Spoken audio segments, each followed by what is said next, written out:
When I arrived, first my difficulty it was I need understand where I can go to make documents. Le premier galère que je vis, le premier souci vraiment qui m'a un peu aussi touché un peu, c'était à rapport au papier, parce que j'étais en clandestin sans papier. Et la police, tous les jours, ils me voient, ils me contrôlent, ils me relâchent.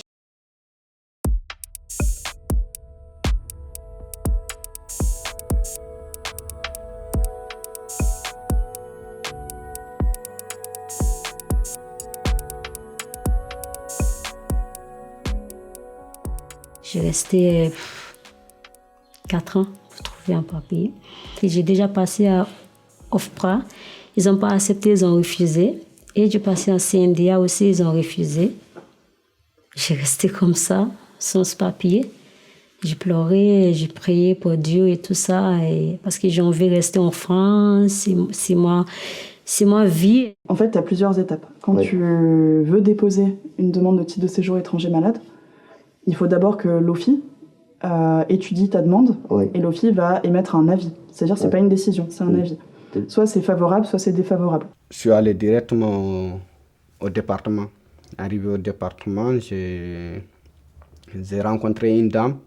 Elle m'a fait les empreintes. On est parti à la préfecture, on a fait les empreintes aussi. Et retourné, elle m'a fait l'interview. Soi-disant qu'elle va m'évaluer à mon interview.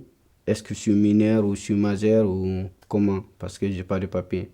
Et ensuite, une fois que tu as l'avis de l'OFII, donc favorable ou défavorable, c'est le préfet qui décide.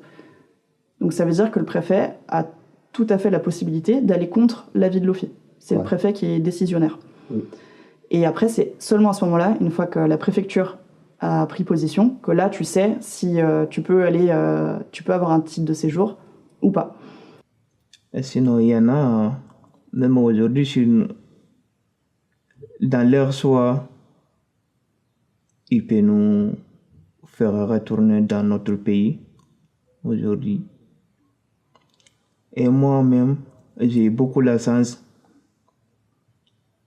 par rapport à d'autres personnes que je le connaissais. Après, j'ai donné tout ce que j'ai fait en France, le cours de français, l'attestation bénévole et tout ça. J'ai le papier avec moi, j'ai donné tout. Parce qu'au niveau administratif aussi, il y a les assistants sociaux. Une assistante sociale, le LIDAC est médicalisé, qu'elle m'a aidé beaucoup. Au niveau administratif, alors j'ai eu mes papiers d'étranger malade. Après, ils ont tellement parlé à la préfète. À la préfète, ils ont accepté moi, mais je suis vraiment contente pour ça. Parce que ça fait longtemps que j'ai attendu ça pour gagner le papier, pour faire ma vie, pour bosser. Après, je suis vraiment contente. J'ai dit grand merci à eux. Après, j'ai commencé à renouveler le récépissé. Le préfet m'a donné. J'ai renouvelé pendant 2 ans. J'ai renouvelé cette récépissé. Ils ont sorti les documents. Ils ont dit, voilà, l'histoire que j'ai racontée ne montre pas que je suis mineur. Et après, il me dit, il faut que je parte. Mais il me dit, si je ne suis pas content de leur validation que je ne suis pas mineur, que je pars dans les associations ou faire le recours aussi. Je dis, moi, je ne connais pas ça. C'est quoi un recours? C'est où les associations ils se trouvent. Je ne sais pas comment faire. Il me dit, non, il ne peut pas me garder, il faut que je parte, je pars. Parce que par rapport à nos situations, tout ce qui devait être facile, qu'on devait avoir facilement, qui devient de plus en plus compliqué, nos situations. Même simple rendez-vous, c'est difficile à avoir. J'avais aussi inquiet de quitter le territoire français, surtout là. Et moi, malheureusement, j'ai pas quitté. Parce que je vis nulle part. J'ai pas de contact avec personne. Du coup, je restais là-bas. Chacun a son souci mental, des problèmes, les problèmes d'agression, les problèmes des papiers. C'est que des histoires. Même de parler des fois, on a peur de parler parce que on a peur qu'ils nous prennent mal nos paroles. Toujours, on se casse, quoi. À force, ils me voyaient tout le temps là-bas, à force que, voilà, ils m'ont passé, voilà, ils m'ont un peu fait souffrir un peu dans les centres de rétention pour les papiers. Je me rappelle, c'était moins 5-6 fois plus que 6 fois. T'imagines quelqu'un, parce que le centre de rétention, c'est plus que la prison. Le stress qu'il y a, les gens qu'il faut rentrer au pays, le stress, tu es enfermé, voilà, t'es pas en liberté. Voilà, il y a des choses qui sont interdites. Il faut que tu gères ton stress, tu gères ta patience, tu gères ton moral. C'était vraiment difficile pour certaines personnes et pour moi aussi. I hope soon I have some documents because document is very, very important to live normally.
Quand je suis arrivé en France, et maintenant, c'est bon. J'ai reçu ma vie. Et je replie d'inquiétude. Mais cette inquiétude, il ne partira jamais. Et donc d'être isolé dans un pays qu'on ne connaît pas, loin de sa famille, loin de ses proches, de ne pas pouvoir sortir, de risquer d'avoir un contrôle. Enfin, c'est tout des choses qui sont hyper difficiles à vivre. C'est d'où l'urgence des personnes de pouvoir être régularisées, quoi. Le fait d'être seul et que tu arrives directement, on te place à côté, on te montre directement que tu es un étranger et tu n'es pas comme les autres d'abord. Il faut s'intégrer pour être comme les autres. Et ça te met des barrières. Et tu es obligé de se battre jusqu'à arriver là. Mais tu ne peux pas te battre tout seul avec toutes les difficultés là, sans être accompagné. Et peut-être ça, nous en France, on a nos communautés, nos familles, et du coup peut-être ça c'est une des difficultés, effectivement d'arriver dans un pays où on n'a encore pas forcément de communauté, de famille, ces moments, ces aides qui aident à traverser les moments difficiles. Que ce soit parce qu'on fait un bon repas, parce qu'on décore un lieu, parce que du coup on peut partager des moments, ça aussi, c'est des choses qui sont soutenantes, dont on ne perçoit pas toujours l'importance, mais l'importance de travailler, de faire des choses utiles, d'exister. C'était pas facile en fait au début.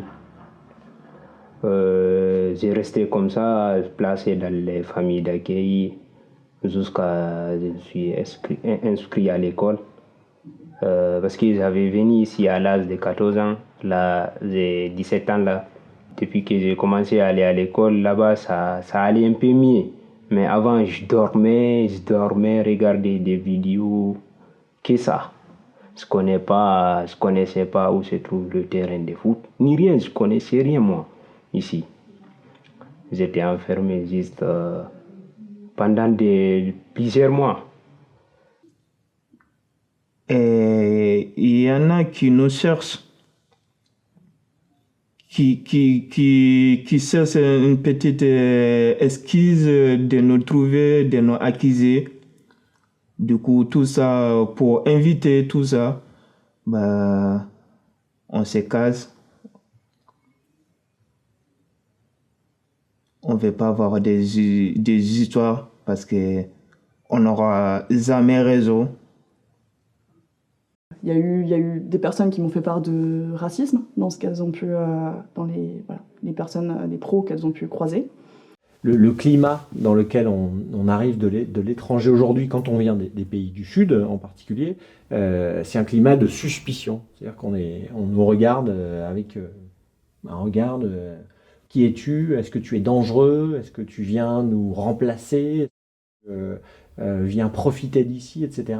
Alors même, avant même d'avoir entendu parler la personne ou savoir qui elle est et quel est son désir et qu'est-ce qu'elle apporte aussi.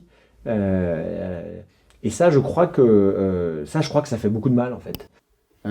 Comme beaucoup de familles qui sont ici, ils entendent directement des étrangers, où ils voient à la télé les dégâts qu'ils font, mais ce n'est pas tous les étrangers qui font les dégâts. Je fais tous mes démarches correctement, je travaille. Depuis, j'ai guéri la maladie, j'ai commencé à travailler, je paye mes impôts, je paye mon loyer, je suis en situation vraiment régulière au niveau de tous les niveaux et intégré dans la société. Les dégâts, c'est la personne qui décide qu'il va aller faire des dégâts, c'est lui qui va faire des dégâts. Bien sûr, il va salir le nom des autres, mais ce n'est pas tous qui ont le même caractère ou qui ont la même pensée.